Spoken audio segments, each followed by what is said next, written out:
good friend from Pennsylvania I'll take that as a compliment. for any questions he may have for the panel. Thank you, Mr. Chairman. In the interest of time, I too am going to yield back. Oh, I my recognize my good friend, young lady We from picked up a Pennsylvania, good for any time to questions she go. may have. Okay, and I would recognize the gentleman from Kentucky for any questions he may have. I'm actually going to go on with the trend here, although I had some questions for my good friend Bobby Scott. I'm going to yield back. Okay. I'll And, ask him personally. I now recognize my good friend from Colorado for any questions he may have. I do have a couple of quick questions, and I will apologize for breaking the trend, but It's between you and your ranking member. I know, as he's dutifully reminded me, so I will keep it very brief. I do have to just, to the ranking member and to the chairwoman, thank you both for being here. Thank you for your testimony. I just want to talk a bit about the student loan rule.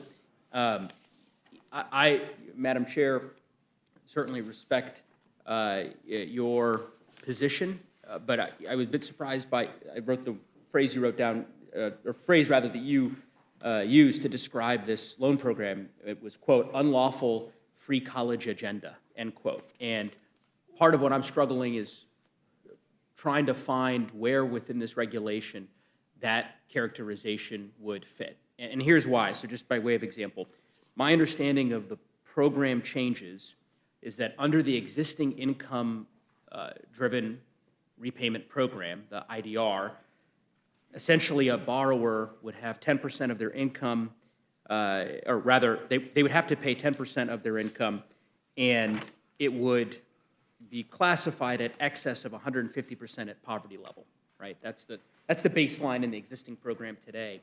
And what the Biden administration is changing is essentially dropping that to 5% of income and then increasing the poverty level calculation to 225%. Is that generally accurate?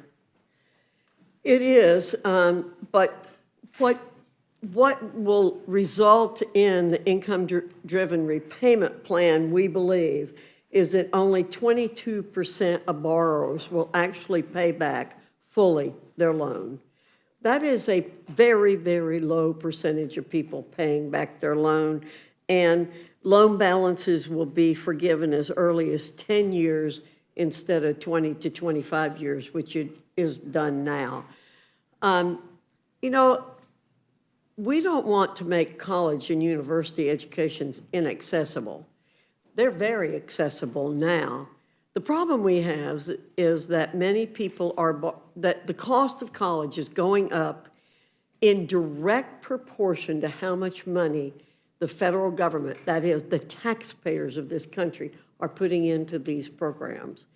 And by doing this, you're simply going to continue to drive up the cost of education. So we want the responsibility to be fairly borne by the people who borrow the money and benefit from it. I thank you, Madam Chair. And what I would suggest, and I want to give the ranking member an opportunity to opine in here as well, I understand the argument that you're making, and I'm simply suggesting that the mechanics of this particular rule that the Biden administration has promulgated, I don't think could be accurately described as a free college agenda. When most of the changes that the Biden administration is pursuing, let me just give you an example. One of the changes within this rule is enabling a borrower who files their taxes separately from their spouse from not having their spouse's income used to calculate their expected repayment amount. That's a practical common sense change that a lot of members of Congress on a bipartisan basis have called for. Another change, just to give you an example, this is within the body of the rule, is that it would extend forbearance for those borrowers who enter into military service, for those borrowers who are undergoing cancer treatment, for those borrowers who are impacted by a natural disaster. That's one of the changes that the Biden administration has proposed in this rule. And to the extent there is forgiveness, as you said, it's a modification from existing programs, again, depending on the income levels, but it is not wholesale cancellation. Of course, we entertained a resolution about that particular issue earlier this year, but this isn't it. And so I would just say that I think this is a common sense way to ultimately ensure that Americans are not weighted down. You're talking about individuals who are raising a family, trying to afford groceries and pay their heating bills, that they're not weighted down unnecessarily by a large loan payment. So with that, I'll give the ranking member a chance to respond, and I think. Well, I think we have a fundamental disagreement on our committee. I believe in the signing statement, when President Johnson signed the Higher Education Act, he said that it meant that any student from any state could apply to any college or university and not be turned away because the family is poor. Since then, the value of the Pell Grant is eroded, and the only way students can go to college now for a huge portion of them is by incurring crushing debt.